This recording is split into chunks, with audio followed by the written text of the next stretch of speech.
the natural, maturing power of reason. So we have in the completely reasonable person the classic archetypal fraternal image of the wise man.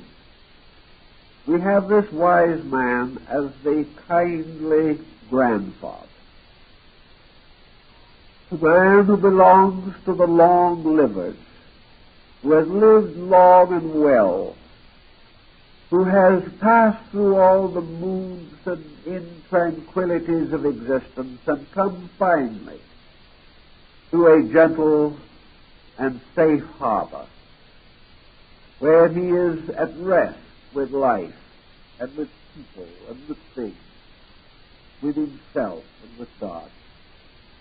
This type of peace arising from the full use of faculty rather than the denial of them. This peace, which is knowledge carried on until it becomes a living value in our daily experience. This, in a way, sets the situation for the theurgical achievement. For just as surely as in the Eastern religion, it was necessary to renounce the unreal in order to attain reality, so in the Greek and classical system, man had to penetrate the unreal by the instruments of philosophy to discover the true world that lay behind the appearances of things, and most of all to discover this true world to be a natural marvel of beauty and truth. And in this discovery, gaining a complete confidence in the wisdom and benevolence of eternal providence. Having attained such levels, as Plotinus points out, the wise man ceases all unreasonable attitude. He knows too well the structure of human beings to criticize or condemn. He knows too well the workings of human nature to be confused or deceived by it. He accepts things as they are. He realizes the inevitability of existing conditions. He moves through existing relationships with a full understanding of their bearing upon eternal facts. And he expects this world to be a place of instruction, not a place of gratification. Having thus renounced false values by the aid of philosophic discipline, he is able to reach out to embrace true values. And in this degree, he begins his experience of the philosophic life. He becomes the person who is unmoved by the non-tranquilities of passing occasions, conditions. And dwelling as he does always in a deep internal relaxation, he has at all times the full availability of his faculties. Having no false opinions, he will not deceive himself. Having no unreasonable ambitions, he will not be deceived by others. Expecting no more than is due, he will have no false hopes. Perfectly willing to accept that which is his proper responsibility, he will have no false fears. And as the Bhagavad Gita says in India, unmoved in pain and pleasure, this one is fitted for immortality. Philosophy, then, by tempering away all of the intemperances of existence, brings the person finally to a happy, amicable relationship with truth, fact, and reality. It is obvious, of course, that all philosophic systems do not inevitably confer such blessings. For these systems may be in conflict with each other. The teachings which they disseminate may be contradictory. Most philosophic systems, especially those of the modern world, were not founded upon a solid insight, but rather upon a scientific analysis of previous opinions. The philosophy was simply another kind of science, groping from one kind of intellectual fact to another. The great philosopher was the brilliant thinker who could unseat some previous opinion and put his own in its place. There was no problem of true greatness of character.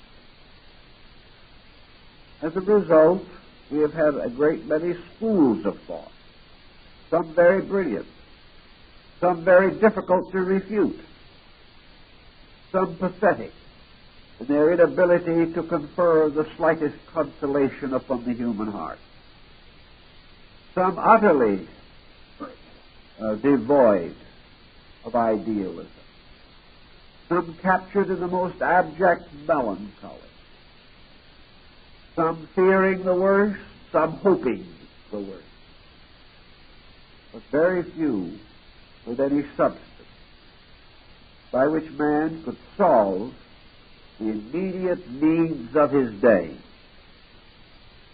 As a result of this sterility in modern philosophy, it has made practically no contribution to the advancement of society or the preservation of human values. It has, if anything, joined with other bitter and limited perspectives to undermine what ideals and principles the human race had been able to preserve.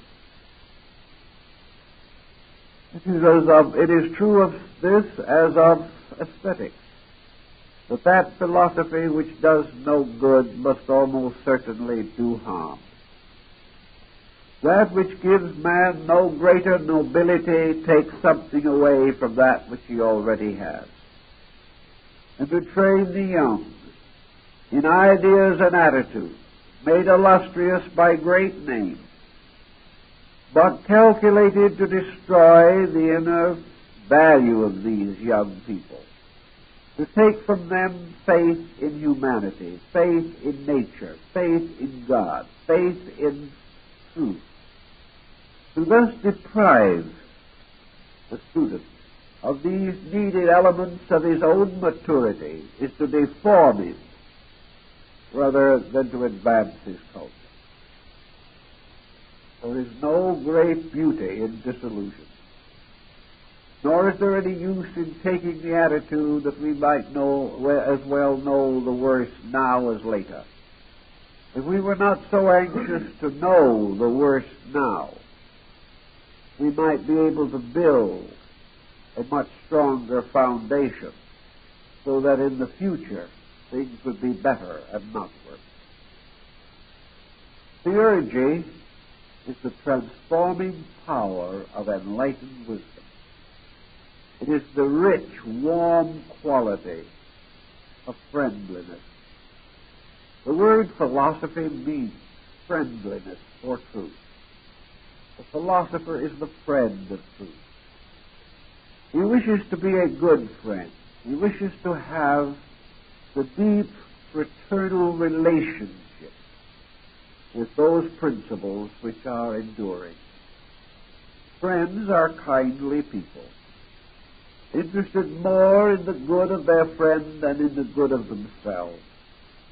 And in philosophy, the true philosopher is interested in the spreading and sharing of philosophic insight, rather than merely the winning of an argument or the establishment of himself as an authority on some particular school or some previous intellectual. In the Eastern world, we have some interesting thoughts about this. The responsibility of philosophy is always the responsibility of the teacher. The teacher-student relationship is almost inevitable. In the East, the student-teacher relationship is finally summarized in the concept of the bodhisattva. The Bodhisattva is the exalted soul in Buddhism that has renounced the attainment of the paranirvana to return and instruct those who have not yet been emancipated from illusion. So the Bodhisattva becomes the teacher, the savior, the liberator, the enlightener. In all Buddhist literature, this point is clearly brought out, that even the Bodhisattva has to be extremely careful, lest his effort to serve others will swing back upon himself and cause him to strengthen the illusion of his own importance. If any individual believes that he becomes the instructor of others, he must also, to a measure, believe that he is valuable. And it is but a very little way between this recognition of self-value and a hopeless spiritual arrogance. And individuals who claim to be devoting their lives to the service of other people are actually profoundly enjoying the fact that they are able to influence other lives. Philosophy is not sound. Therefore, in philosophy, it is very important always to realize that we are the servants of something greater than ourselves, that our own satisfaction is not important. But the real important thing is that we are able in one way or another to share or communicate a condition of natural existence, which may be properly termed the philosophic life. If through our own conduct we are able to demonstrate that we have complete victory over the intemperances of our own natures, then in this way we become solid instructors of others. If, however, ignoring the innumerable imperfections of our own characters, we hasten out to save others, it may be suspected that our motives are not entirely adequate. So in philosophy, the philosophic life has to be lived from the beginning to the end. Each step has to be taken with the patience, forbearance, and insight of the truly wise. And in the Neoplatonic system, following very largely the Platonic disciplines and the Pythagorean disciplines, a way was set out by means of which the philosopher could gradually recognize the development of his own character. Philosophy began with a decision which only time could mature, a decision that was essentially a dedication. And whether the individual really recognized the value of his own decision at the time he made it, it's hard to say. But he lived in an age, at a time, when this decision was of value. But it was the decision of the noblest of his own people. And it was the decision of those whom he most respected and most admired. He had to formally and without equivocation or reservation within himself dedicate his own nature to the philosophic life. He had to assume within himself that from that time on his life belonged to truth rather than to his own nature. That his entire career must have as its primary objective the purification of his own nature. This did not mean that he had to reject all relationships with the common problems of living. But it did mean that he could no longer drift away or wander away into the bypaths which led to the forgetfulness of his primary purpose. From the time of this basic obligation, he changed the general perspective of his life. He realized that he lived in order to grow, that growth, unfoldment, revelation of the divine purpose through his own nature, this large concept must guide him and regulate his conduct. He lived truly, perhaps, in the biblical thought, not my will, but thine be done. He lived no longer just to do as he pleased, but to do that which was necessary in order that the divine plan should be advanced by his effort. He became a truth seeker. He became a truth server. And only by these dedications could he ever ultimately attain the goal which all men are seeking. He already assumed truth to be the most precious thing in the world, more valuable than any opinion, more important than any feud which he might like to carry on, superior to any intemperance or intolerance of attitude which was peculiar to his own nature, infinitely superior to wealth, power, or the satisfaction of any worldly cause.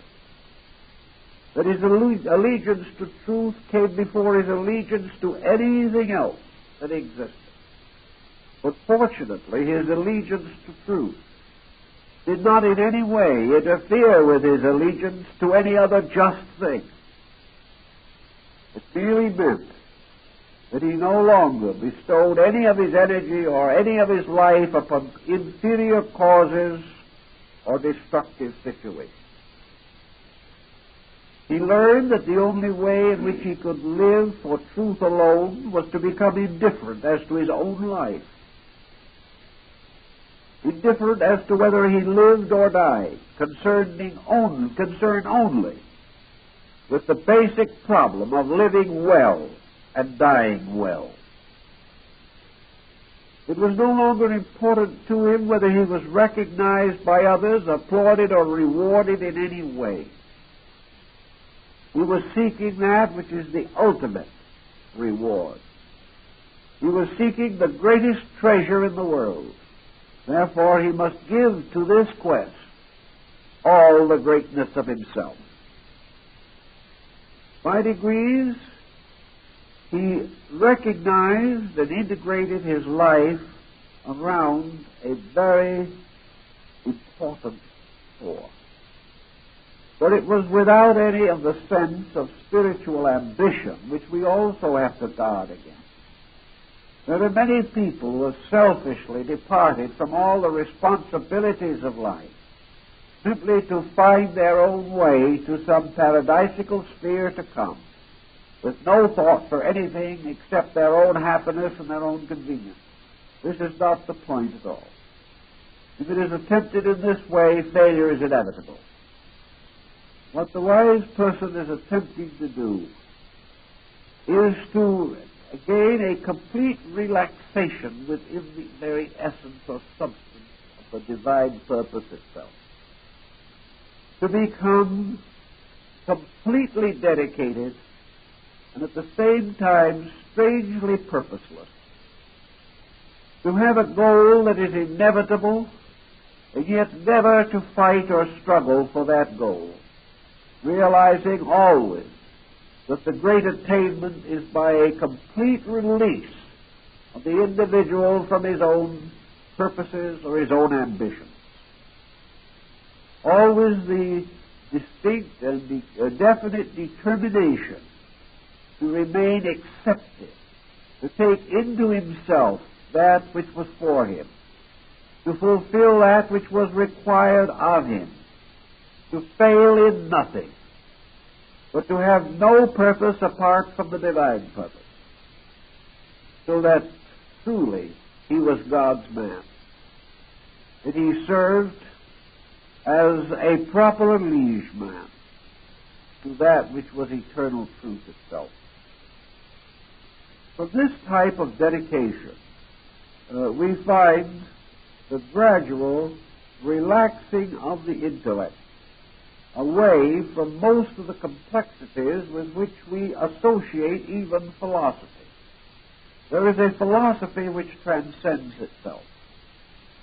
There is a philosophy that is so indescribably simple that words cannot be found that are small enough to define it. There is a philosophy so immediate that it is captured in an instant.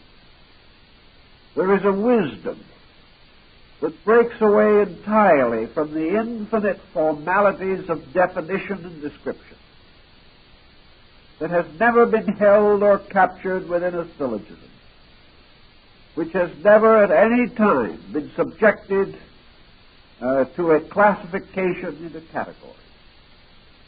There is simply this eternal, absolute reasonableness of things, which is so mysterious that it is experienced before it is understood, that it is known before it can be defined.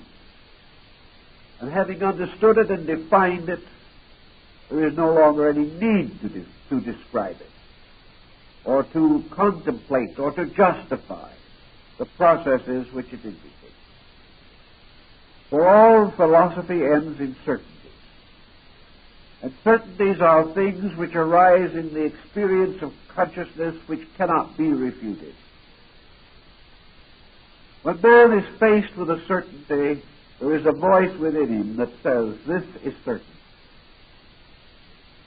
This cannot be changed. This is inevitable, immutable, immovable. These certainties come gradually to the individual, but they certainly arise when he transcends the common processes of the mind. The Neoplatonists were perfectly in harmony with Buddha in realizing that the mind is a wonderful servant, but a heartless taskmaster. That in some mysterious way it was the duty of the mind finally to transcend itself. It was the duty of the mind to give way to a faculty superior to reason. The mind provided a ladder, the so-called escalade de la sage, the ladder of the sages. Up this ladder, which was also Bacon's mysterious pyramid of paths, up this ladder the mind descends, rung by rung, step by step, until it reaches the highest part of the ladder. And here definitions fail. Here all things which arise in the mind become inadequate. Here all systems, as we know them, are transcended and appear somewhat ridiculous.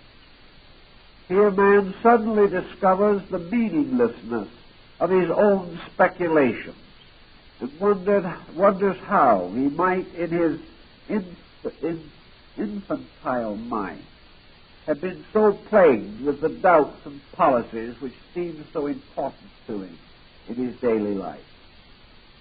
There comes, of course, this point, therefore, in which the mind comes to the extremity of itself, but it can no longer cope with the mystery of reality. Our way of thinking always is the same. It is quantitative, not qualitative. Our idea of reality as we send our astronauts out into space is the gradual conquest of an infinite number of stars.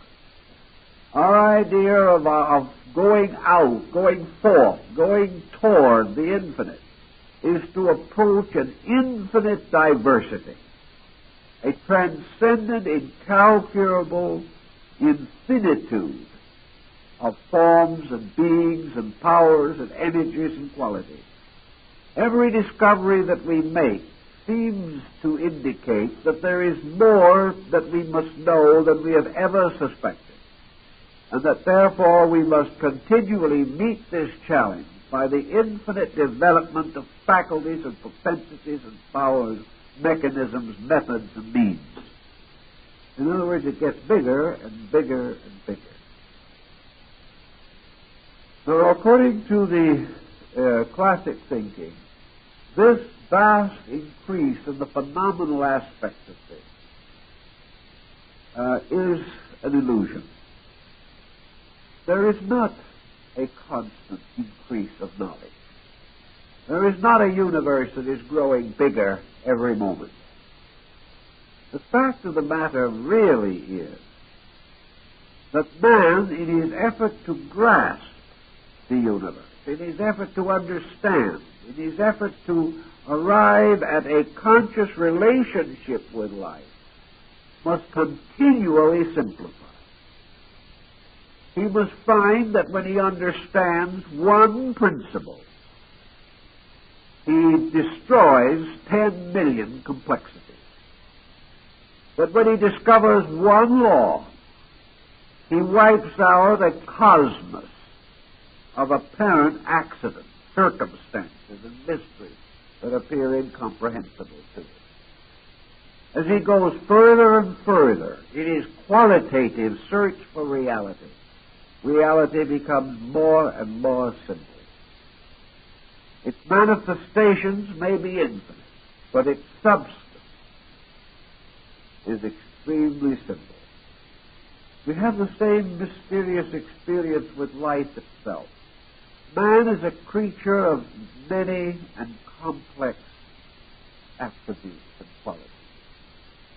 Yet within each of us is something that makes us alive here and now. And that is a little spark. We actually know nothing about this spark. We know that it can stand tremendous stress, that it may survive accidents and conditions which appear to be beyond the power of man to survive. And yet we know that this little spark may go out in sleep for no reason that we have any understanding of. That it can be blown out like the flame of a candle in an instant. Or it may struggle against the limitations of the flesh for 80 years. We know not what this thing is, but it is life. And it is one thing. And it is utter simplicity because it is utter life.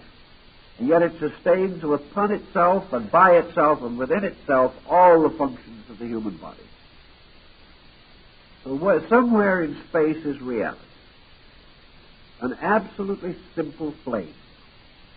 A tremendous thing that can be experienced, perhaps most perfectly by a child. Most perfectly by someone who has never been deluded or confused by the extravagances of learning.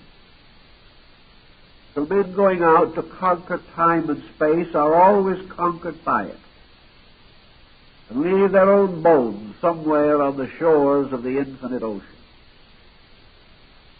The conquest of the unknown is this strange, mysterious, simple inner experience by which alone man can arrive at certainty.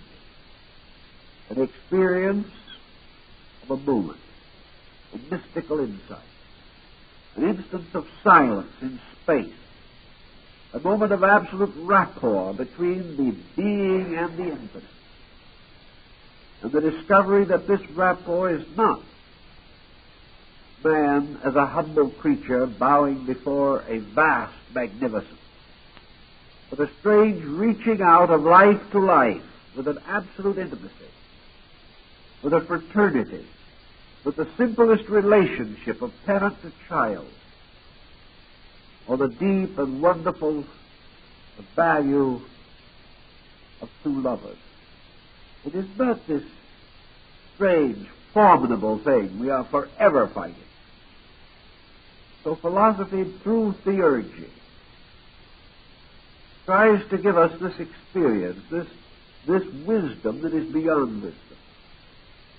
It tells us some way that we must finally outgrow our own intelligence, outgrow our own mind. We must go through the process of the mind until it discovers for itself its own futility. For until then it can never get over its own insufferable arrogance. But there comes a time when it becomes exhausted of its own ineffectiveness, All its speculations, all its strategies, all its conspiracies come to nothing. All its false knowledge and vain glory fail. And the individual who has mastered all the arts and sciences of the world kneels in helpless tears beside the crib of his own dying child, unable to do anything whatever. Life, therefore, has to have another answer to all this. It has to have the tremendous answer of the immediacy of the availability of pure life, of pure reality, of pure truth, of pure insight. This is theurgy. This is this wonderful thing by which man penetrates not only the pretensions of others, but most of all his own pretensions. Suddenly discovering the true dimensions of his own wisdom and ignorance, and perceiving his true place in an eternal pattern of things. We have every reason to believe that in the advancing years of his life, Plato achieved this theurgic consciousness. We learn that as he grew older, his mind began to take less interest in the great profundities of thought which had once distinguished him. He was still the great philosopher, but through his greatness was coming a strange childlikeness. It was this gradual liberation from all desire for disputation and profound argument and for deep analysis and for vast interpretation that finally separated Aristotle from Plato. Aristotle wanted to go on systematizing knowledge. He wanted to know more and more. And Plato was gradually discovering that knowledge was a burden upon the spirit. And Plato drifted more and more into the mystical. I suppose some of his more analytical disciples were convinced that the great philosopher was entering his second childhood, that perhaps his mind was weakening with the years. But Plato did not have the kind of mind that weakened. It grew strangely strong. Plato reached the point where he no longer needed philosophy, as we think. What need has a man of philosophy who has lived it all his life? What needs the individual of reason who is by nature reasonable? How much can we require ethics if we are ethical by soul? If we are honorable in the spirit of our very transaction?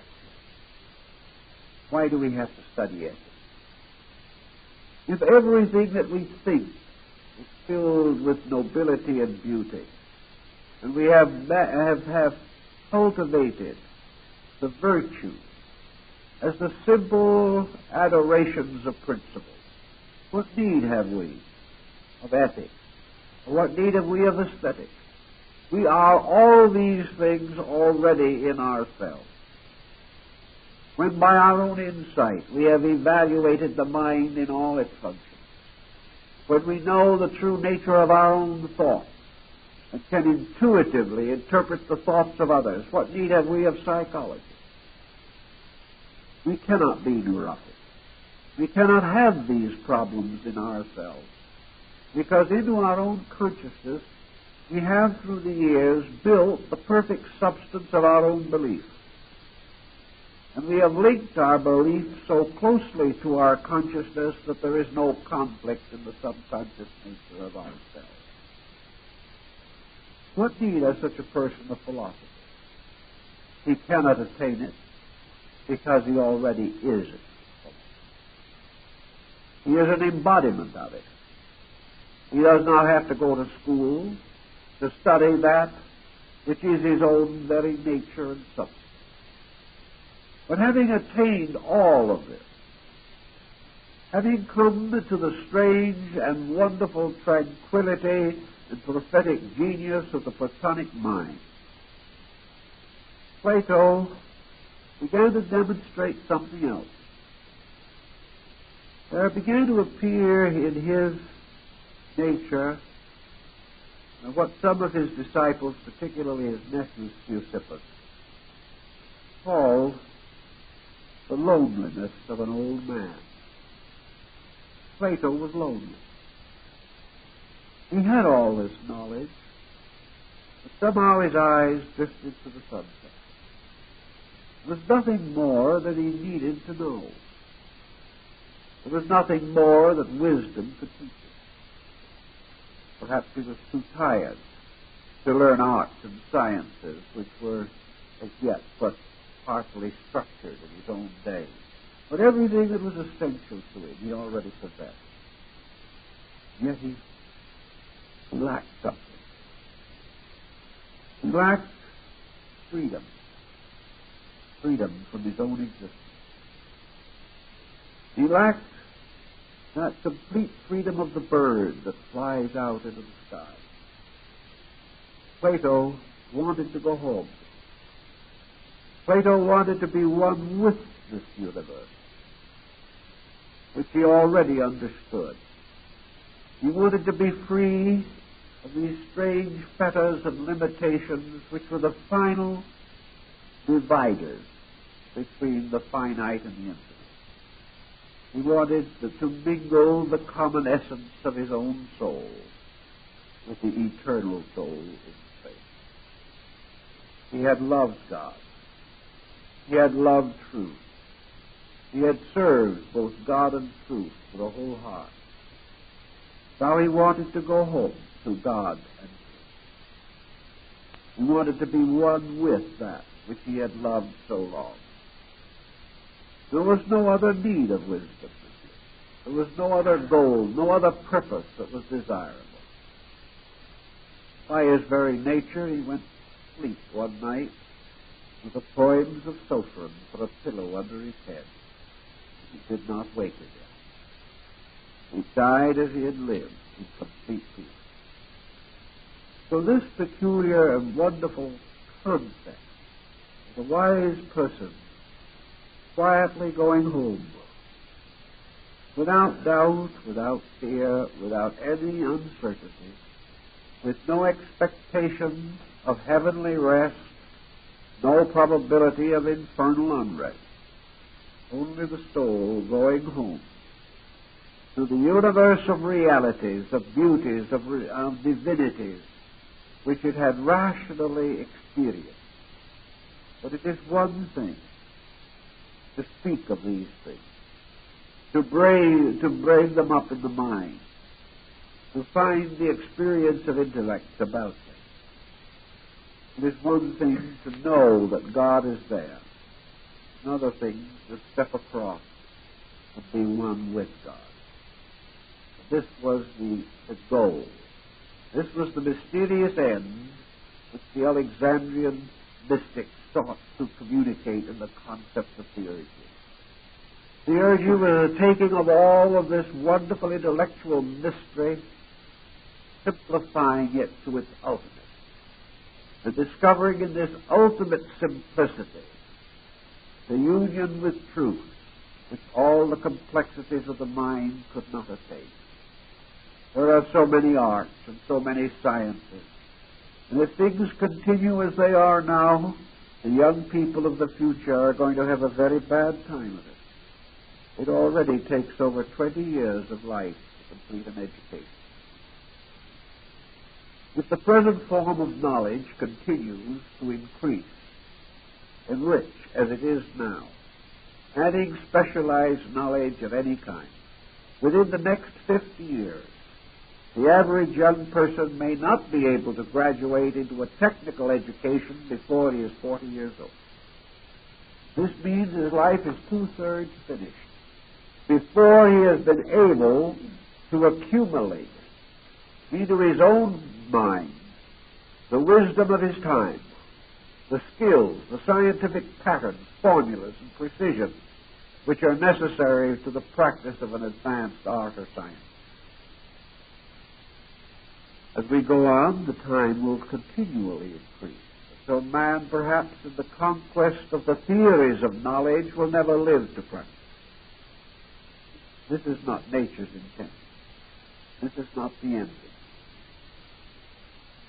Theurgy would tell us that probably in a few years, 4 or 5 years at most, it might be possible for man to attain the substance of knowledge. That as we progress, our periods of schooling should be less, not greater, because our own insight should be growing, grasping more of eternity constantly and requiring less of instruction. The individual today should be born with a knowledge that the past never possessed. Perhaps he is born with that knowledge, but until he is searched for it, until we give attention to this, and no longer assume that he is born in a state of virgin ignorance, and therefore must be indoctrinated from the cradle.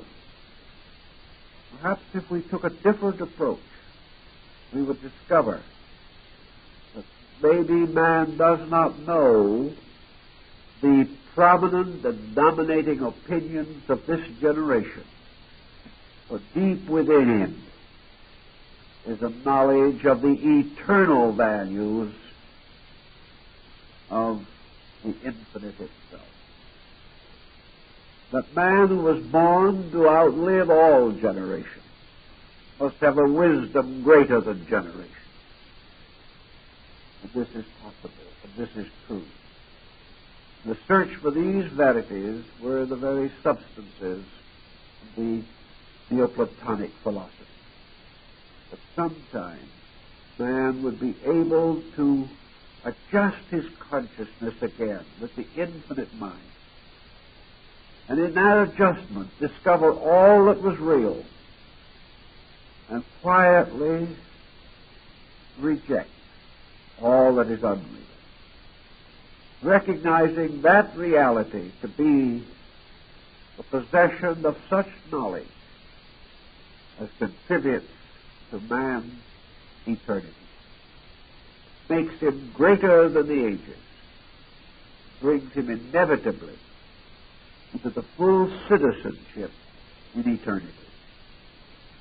All other knowledge is passing, but the knowledge which transcends knowledge, which may be termed the knowledge of knowledge, the wisdom of wisdom, is that which is discovered by penetrating all systems, to find in their heart a living fact. That this living fact cannot be analyzed, but it can be shared. It can be experienced. It can be conferred by intuition alone. It can be known because it is a fact. This knowledge can come instant, whereas the knowledge of the consequences of this fact might require ages to accumulate. So theurgy is this instantaneous availability of the infinite, based, however, upon man's dedication to the qualification of his own nature for the experience of truth to occur within himself. This then represents the application of philosophy, the final fulfillment of it, where it verges to mingle its courses with religion, where it becomes part of the great process of man's spiritual growth. Well, I think our time is up, folks, so I guess we'll have to call it meeting. Now, I'd like to point out that this evening and next Wednesday evening, these being the last 2 evenings of our classes, our little gift shop will be open for those who might wish to look around. It will be open this evening and next Wednesday evening after the lecture as well as before. Also, the library is open with a new exhibit which we think you will find most interesting. And there are also some delightful art things there that you may enjoy seeing.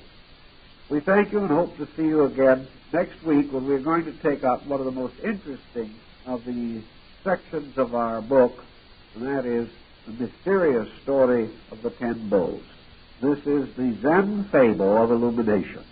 And I think it is one of the great classics of philosophic literature. Thank you very much.